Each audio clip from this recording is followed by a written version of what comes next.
Hi everyone! Good morning! I'm back! This is Sam Brusas and welcome back to my YouTube channel. Oh my gosh! This is it guys! Pag-uusapan natin ngayon, sayang daw siya. Kung sino to, yan ang tatalakayin natin ngayon. But before anything else, hello Philippines and hello beautiful people! Mabuhay! Kamusta kayong lahat? Sana lahat po kayo ay okay at safe ngayong araw na to. At syempre sa lahat naman na mga bago nating subscribers dyan, hello po sa inyo lahat. Maraming salamat guys sa pag-subscribe ninyo syempre dito sa channel ko. At syempre sa lahat naman ng makamamasam dyan na laging sumusuporta dito araw-araw, lagi. Maraming salamat guys sa inyong lahat. Syempre, usapang Miss Charm tayo ngayon. So, eto na nga. Nung isang araw, pumutok na nga sa social media ang schedule ng Miss Charm. Ang Miss Charm, sobrang tagal natin itong hinihintay. Dapat ang kanilang pageant ay naganap pa noong January. Kasi 'di ba, last time na nag-Miss Charm, ang kauna-unahang edition nito ay ginanap noong last year ng January. So nag-expect yung lahat na by January and February magaganap nga ang Miss Charm. Pero naudlot yung kanilang pageant sa hindi natin alam na dahilan. Ang sinasabi nga nila, kesyo kulang daw sa kandidata, konti lang daw yung mga nagre-register as a candidates para dito sa Miss Charm. At hindi lang yon, sinasabi din nung iba na wala daw sponsor, pero ngayon, finally, eto na nga, pumutok na ang balita. Ang Miss Charm ay magaganap this coming August 12 hanggang 24. So, syempre, marami nang hihinayang sa mga kapatiran natin na sayang daw ang laban ni Krishnan Gravides, na sana daw inilaban daw natin dito sa Miss Charm. So, si Krishnan, actually, matagal siyang naghintay kasi di ba nakoronahan pa siya ng bilang isang Miss Charm Philippines noong nakaraang taon pa. Kung iisipin mo, mahigit 1 year na ang hinintay niya. Tapos, wala pa din siyang competition na hindi natin alam kung magkukumpit ba o hindi. Kasi nagpe-prepare naman itong si Krishnan Gravides. Kung preparasyon ng pag-uusapan, talagang well-prepared talaga itong si Krishnan. Kasi nga, di ba, yung laban niya nga dito sa Miss Charm yung pinaghandaan niya. And then, nag-expect si Krishnan Gravides na lalaban siya by April pero hindi nga natuloy. So, sabing ganon, ang Miss Charm ay matutuloy by June pero hindi pa rin siya natuloy. Hanggang sa nag-decide na nga si Krishnan Gravides na mag-withdraw dito bilang isang Miss Charm Philippines candidates at sumali sa Miss World. So, syempre, meron naman tayong bagong Miss Charm appointed. Ito nga ay si Cyril Payumo, kung saan naman ay marami nagsasabi na parang malakas naman daw ang laban ni Cyril para sa Miss Charm. So syempre, marami pa rin nanghihinayang dahil biglang nag-announce ang Miss Charm na ongoing na ang kanilang pageant this coming August 12. Kaya sabing gano'n, sayang, sana hinintay na lang ni Krishnan Gravides yung kanyang compete sa Miss Charm, lalo na daw sa US daw gagawin, di ba?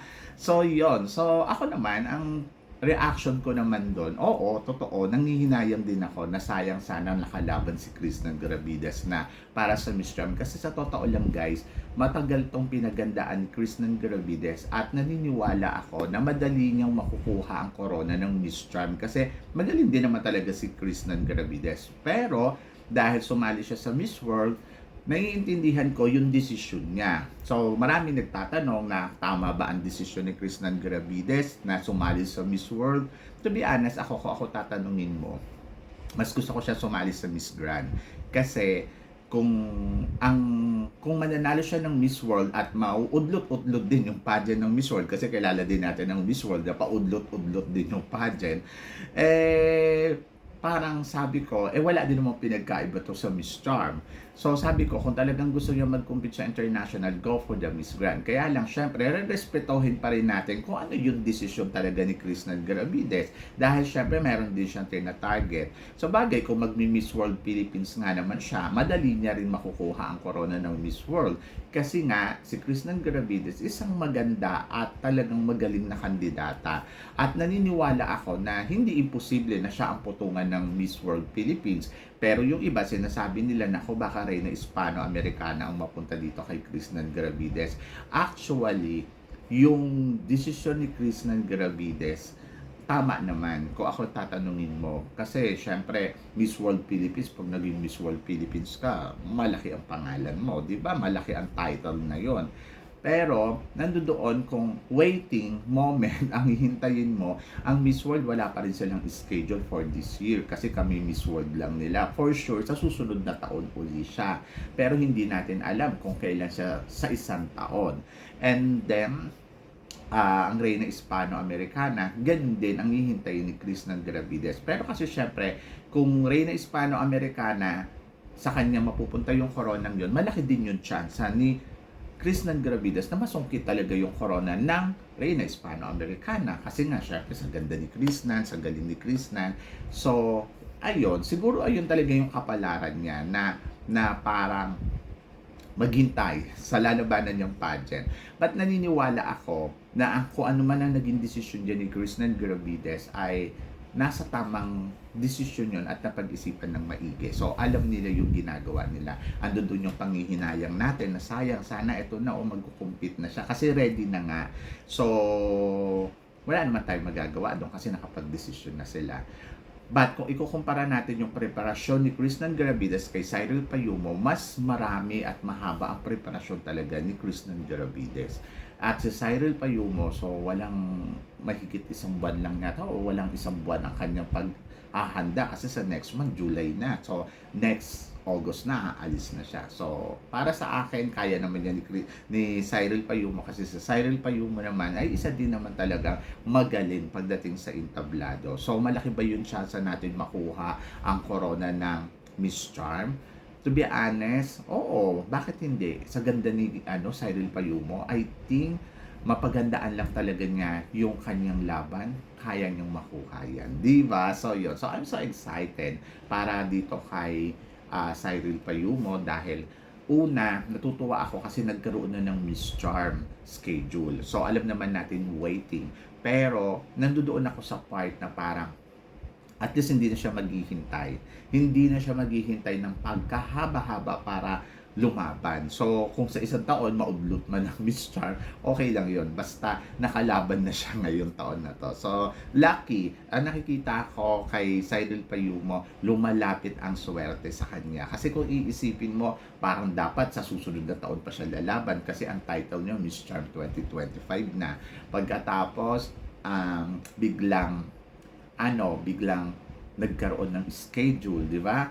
So biglang nag-withdraw si Krishnan Gravides. Kumbaga parang napakaswerte. So isa na tong sign para sa atin na parang baka si Cyril Payumo ang koronahan dito. Kasi kung tutuusin, talagang lumalapit talaga kay Cyril Payumo ang swerte. Isipin mo na lang, hindi naman siya napasama doon sa top 5 pero na-appoint siya bilang Miss Charm Philippines. Isa siya sa mga napili doon sa mga kandidata na pinagpipilian. Kung doon pa lang sa part na yun, talagang napakaswerte talaga ni Cyril Payumo. And then pangalawa, si Krishnan Gravides, ang iniisip natin dapat sa susunod na taon pa siya, 'di ba, nalalaban dahil may Krishnan Gravides, biglang nag-withdraw. So ngayon, lumalapit talaga si Cyril Payumo sa corona. And then pangatlo, napakaswerte niya kasi biglang nagkaroon ng pageant this year. So ayan na, ire-ready na siya ng bonggang-bongga at isasalang na siya. Kumbaga, parang kung iisipin mo, papalapit siya ng papalapit doon sa corona at yung swerte ay lumalapit talaga kay Cyril Payumo. Kaya sabi ko nga, mapagandaan lang to ni Cyril. So, kayang-kaya yan ni Cyril. Di ba? Doon naman siya nagsasabi na dapat si CJ Apiasa na lang ang ilaban. Parang ang feeling ko naman, okay si CJ pagdating sa performance. Kaya lang kasi kung performance ang pag-uusapan, si Cyril Payumo magaling din naman talaga sa performance level. Ngayon, kung ganda kasi ang pag-uusapan, parang I think mas fit si Cyril Payumo dito sa laban niya sa Miss Charm kesa kay CJ Apiasa. Kasi si CJ Apiasa magaling sa performance, ibang beauty ang meron siya. Parang feeling ko hindi charm yung bagay na pageant sa kanya, I think Miss Grand. Di ba? Agree ka ba doon? Kaya ako, para sa akin, okay na to si Cyril Payumo na ilaban talaga dito sa Miss Charm. At I think hindi nagkamali ang organization sa pag-appoint sa kanya. So nandoon lang talaga na sobrang swerte ng isang Cyril Payumo sa laban dito sa Miss Charm. Ang tanong, siya na kaya ang susunod na Miss Charm winner? So yan yung aabangan natin. So ano ba yung mga kailangang paghandaan ni Cyril Payumo sa laban na to? So ano ba yung nakikita mo na kulang pa kay Cyril para masiguro natin na si Cyril Payumo nga ang susungkit ng corona? Ikaw ba nangihinayang ka rin ba kay Krishnan Gravides na hindi makalaban dito sa Miss Charm? At tingin mo, ano kaya ang patutunguhan ng Pilipinas sa laban natin dito sa Miss Charm? So, comment below para at least malaman ko naman kung ano naman ang chika mo dito sa mga pinag-uusapan natin ngayon.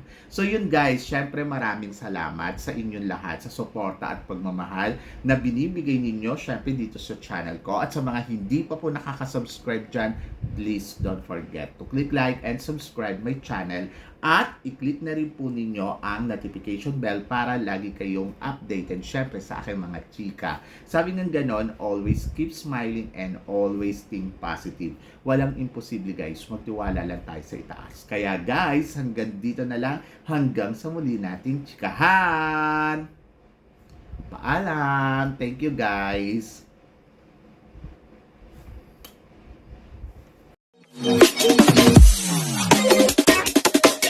Thank you.